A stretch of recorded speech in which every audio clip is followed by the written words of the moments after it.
दोस्तों, आज की कहानी में हम देखेंगे कि एक अनजान वायरस फैलने की वजह से धरती पर मौजूद सभी इंसान मारे जाते हैं, लेकिन कहीं से एक आदमी अभी भी जिंदा बचा है जो पिछले 2 सालों से किसी और जिंदा इंसान को ढूंढने के लिए इधर उधर भटक रहा है। लेकिन फिर एक दिन उसे एक औरत मिलती है जो उसे बताती है कि पृथ्वी पर सिर्फ हम दोनों ही जिंदा बचे हैं और अब हम दोनों को ही मिलकर बच्चे पैदा करने हैं और धरती पर जनसंख्या को आगे बढ़ाना है। तो कहानी शुरू होती है और हमें बताया जाता है कि एक अनजान वायरस की वजह से धरती पर मौजूद सभी इंसान मारे गए, लेकिन एक आदमी अभी भी जिंदा बचा है जिसका नाम फिलिप है। अब बेचारा फिलिप अकेला ही काफी सालों से इधर उधर भटक रहा है ताकि उसे कोई जिंदा इंसान मिल जाए, लेकिन उसे कोई नहीं मिलता, जिससे वह बहुत परेशान हो जाता है और वापस अपने होम टाउन आ जाता है। जिस बीच उसे एक साइन बोर्ड दिखता है तो वह उस पर लिख देता है कि एक इंसान अभी भी जिंदा है। आगे वो अपने घर पहुंचता है और सोचता है कि मैं इस घटिया घर में क्यों रहूं, जबकि मेरे टाउन में बहुत बड़े बड़े रईसों के घर हैं। जिसके बाद वो टाउन के सबसे अमीर आदमी के घर पर रहने के लिए चला जाता है, जिसमें वो बड़े बड़े म्यूजियम से चुराई हुई पेंटिंग्स को टांग देता है जिन सबकी कीमत अरबों डॉलर्स में थी। लेकिन जब फिलिप का इससे भी मन नहीं भरा तो वो वहाँ पर इजिप्ट की मम्मी का ताबूत उठा लाया और एक डायनासोर का सर भी उठा लाया जिसको वो अपनी डाइनिंग टेबल पर सजाता है।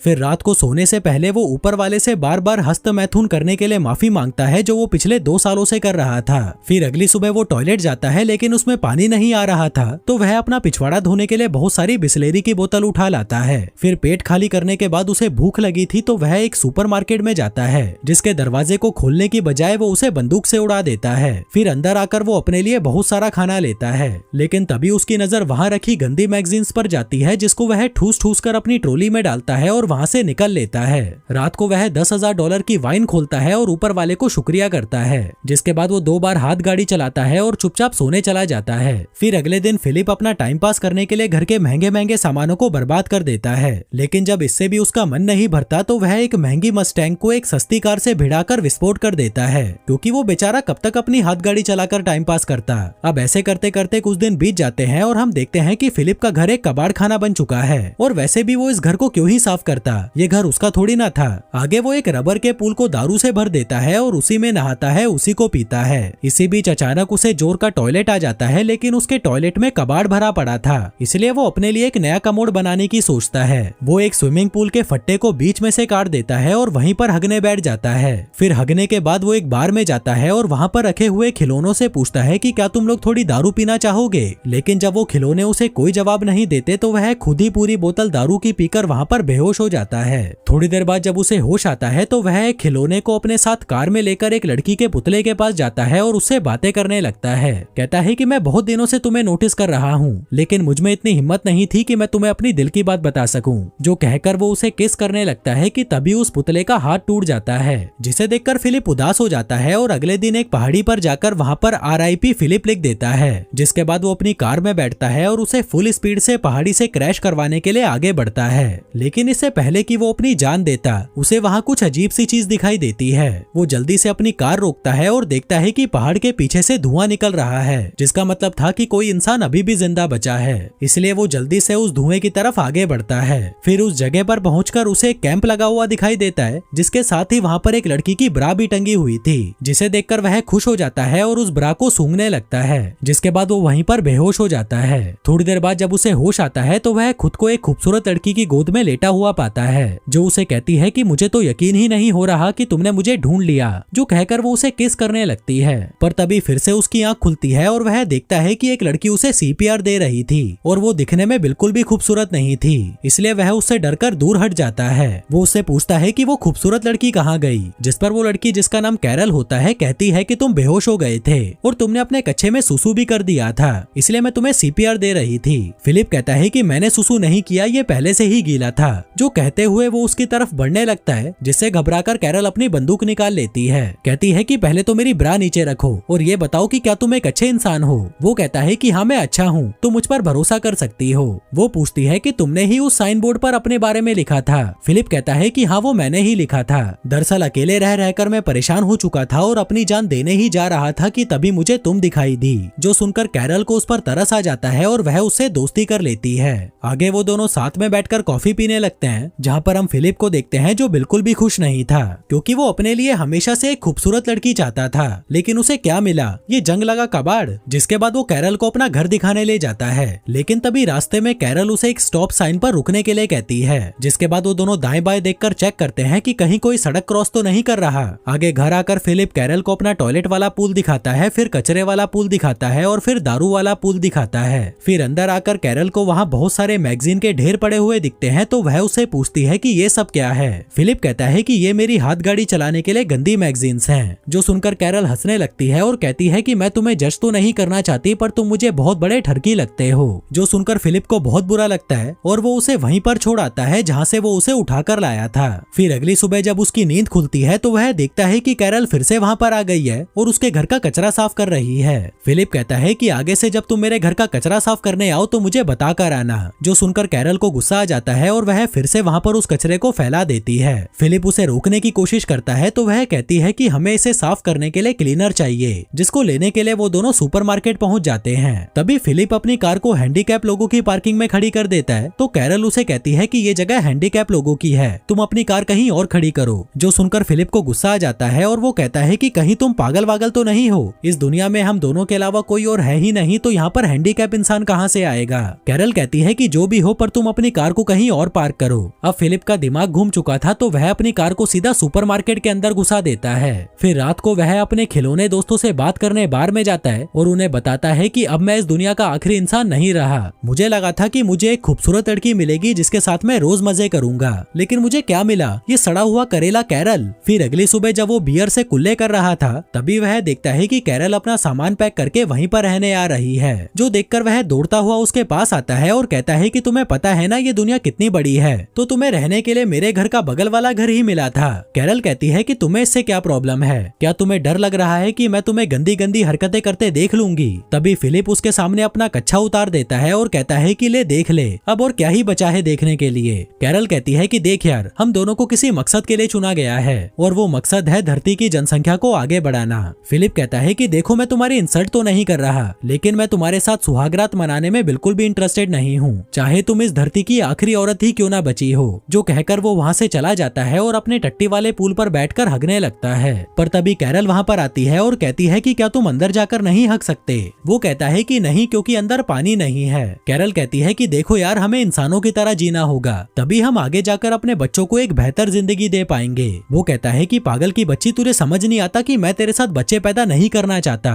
वो कहती है कि ठीक है, लेकिन मुझे खाने के लिए फ्रेश फ्रूट्स और वेजिटेबल्स चाहिए, क्या तुम्हें नहीं चाहिए वो। फिलिप कहता है कि मुझे इससे कोई फर्क नहीं पड़ता। तभी कैरल अपनी पॉकेट में से एक टमाटर निकालती है और उसे चिढ़ाते हुए खाने लगती है। वहीं उसको टमाटर खाता देख फिलिप भी 2 साल पुराने डिब्बे में पैक टमाटर खाने लगता है, लेकिन उसे वो खाने में मजे नहीं आ रहे थे, तो वह रात में चुपके से कैरल के गार्डन में घुस जाता है और उसके सारे टमाटर खा जाता है। फिर अगली सुबह कैरल उसके घर पर आती है और पूछती है कि क्या तुम्हें टमाटर खाकर मजे आए, जिस पर वो उसके मुंह पर मुंह कर जाता है और कहता है कि मुझे नहीं पता तुम क्या बोल रही हो, जिस पर कैरल उसे आतंकवादी बोलकर लंगड़ाती हुई वहाँ से जाने लगती है। फिलिप उससे पूछता है कि तुम्हारे पैर को क्या हुआ। वो कहती है कि जमीन से पानी निकालते वक्त मुझे चोट लग गई। अब उसकी ये हालत देखकर फिलिप को उस पर तरस आ जाता है, इसलिए वो उसकी पानी का जुगाड़ करने में मदद करता है, जिसमें वो एक वॉल्व से पानी के पाइप को जोड़कर पानी को कैरल के घर तक ले आता है, जिसे देखकर वह बहुत खुश होती है और उसे रात को डिनर के लिए इनवाइट करती है। फिर रात में डिनर के दौरान कैरल फिलिप को बताती है कि तुम्हारे औजार को देखकर मुझे पूरा यकीन हो चुका है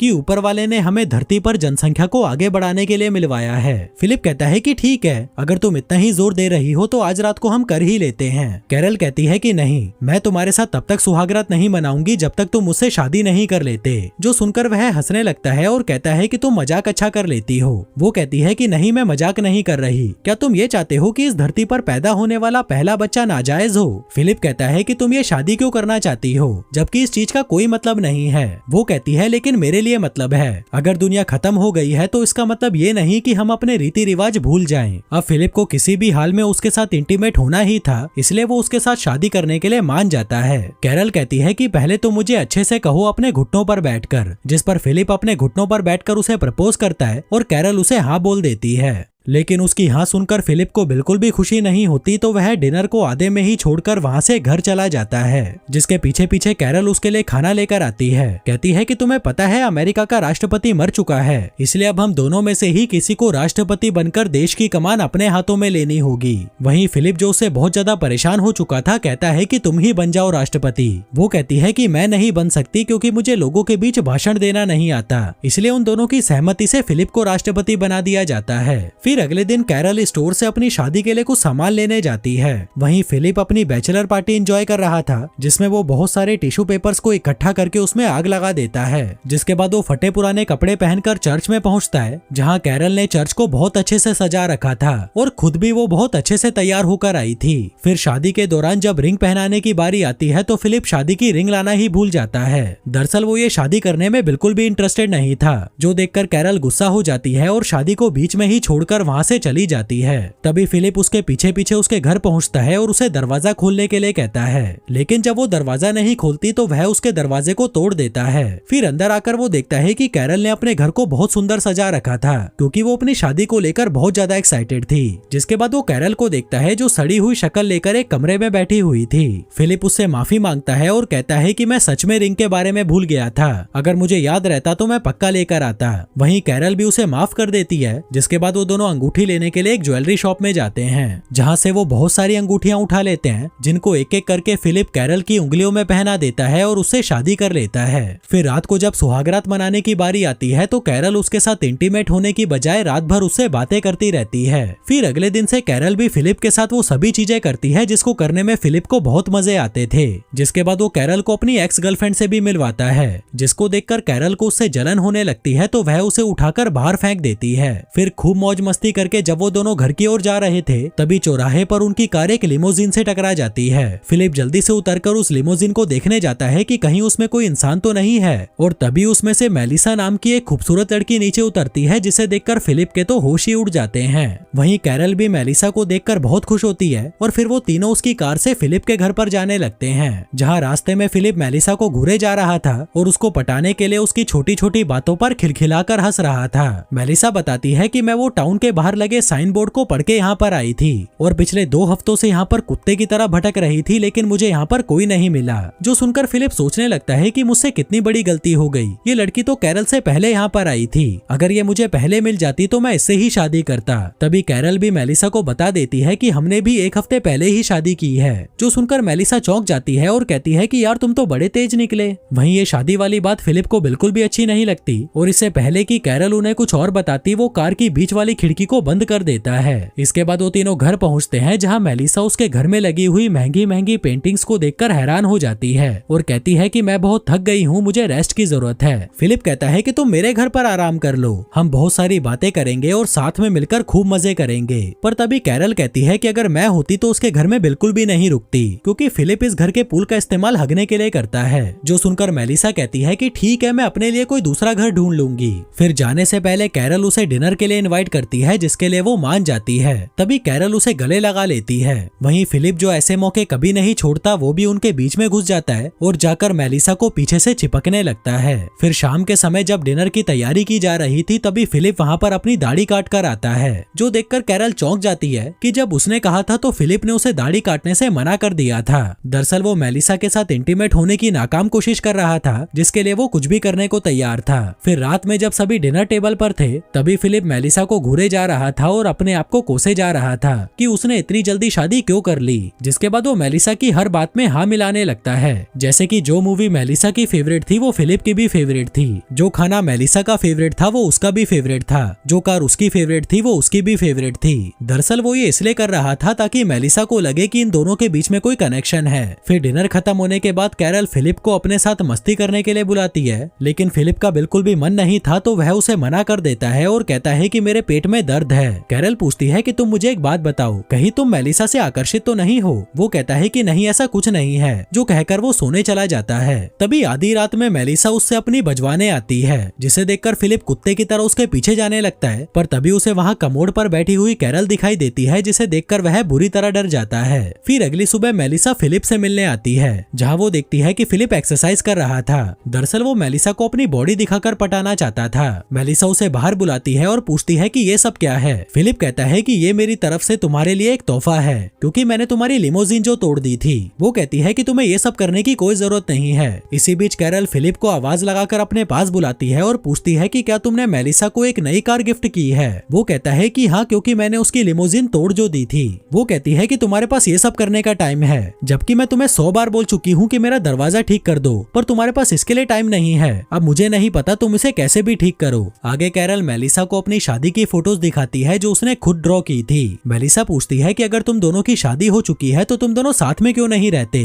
वो कहती है कि नहीं, मैं उसके साथ नहीं रह सकती, वो बहुत गंदा है। मैंने उसके साथ शादी सिर्फ धरती पर जनसंख्या को बढ़ाने के लिए की है। वहीं जब फिलिप दरवाजा ठीक कर रहा था तभी मेलिसा उसके पास आती है। वो कहती है कि मेरे पास एक जनरेटर है जिससे हम बियर को ठंडी करके पी सकते हैं, इसलिए तुम शाम को कैरल को लेकर मेरे घर पर आ जाना। लेकिन फिलिप अकेले ही उसके घर बियर पीने पहुंच जाता है और उसे कहता है कि कैरल की तबीयत खराब है इसलिए वो नहीं आ सकती, जबकि इसने कैरल को बताया ही नहीं था कि मेलिसा ने इनको बियर पीने के लिए इनवाइट किया है। फिर बातों के दौरान मेलिसा उसे बताती है कि मैं पिछले 2 सालों से किसी मर्द की तलाश में भटक रही हूँ, क्योंकि मुझे भी मजे करे काफी साल बीत चुके हैं। मेरी भी कुछ जरूरतें हैं जिन्हें मैं पूरा करना चाहती हूँ। फिलिप कहता है कि हाँ, मैं समझ सकता हूँ, ये सब नेचुरल है। मेलिसा कहती है कि मैं तुम दोनों के लिए बहुत खुश हूँ कि तुम दोनों साथ में हो। भले ही तुम दोनों में अनबन चलती रहती है पर तुम दोनों साथ में तो हो, जिसकी मैं बहुत इज्जत करती हूँ। वहीं फिलिप उसे ये बताने के लिए तड़पा जा रहा था कि मैं कैरल से बिल्कुल भी खुश नहीं हूँ। मैं तो तुम्हारे जैसी किसी लड़की के साथ मजे करना चाहता था, पर मुझे क्या मिला, ये सड़ा हुआ कचरा।